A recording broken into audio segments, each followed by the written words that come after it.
د غوښې له دې زیانونو ځان خبر کړئ. که څه هم چې په طبیعي ډول انسانان د غوښې له خوراک څخه رنځ وړي، خو بیا هم اشتهایي او نفساني عادت دې ته اړ باسي چې غوښه وخوري. له دې امله د غوښې خوراک د انسانانو هغه عادت دی چې پیړۍ مخکې یې خپل کړی دی. په کومه ټولنه کې چې له غوښې څخه د خوړو په توګه زیاته ګټه اخیستل کیږي، په همغه اندازه پکې د ناروغۍ کچه هم لوړه ښکاري. د غوښې خوړلو زیانونه.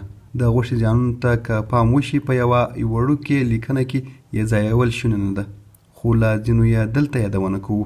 لومړی، غوښه په زیاته کچه د اشتباه شویو غوړو اسیدو درلودونکې ده چې په بدن کې د کلسترولو د زیاتوالي سبب ګرځي. دویم، غوښه د سرطان د ناروغۍ پر وړاندې د معدې مقاومت کموي. دریم، غوښه د کولمو بېلابېلو ناروغیو ته لار هواروي. څلورم، د غوښې خوراک په مستقیم او غیر مستقیم ډول د اعصابو پر سلسلې اثر پرې باسي او د حافظې کمزورتیا، سستي او بېحالۍ سبب ګرځي. پنځم، د غوښې زیات خوراک د انسان د عمر د کمیدو اصلي لامل دی. د خپلو پوښتنو په ځواب کې چې د غوښې بدیل څه شی کیدای شي باید وویل شي.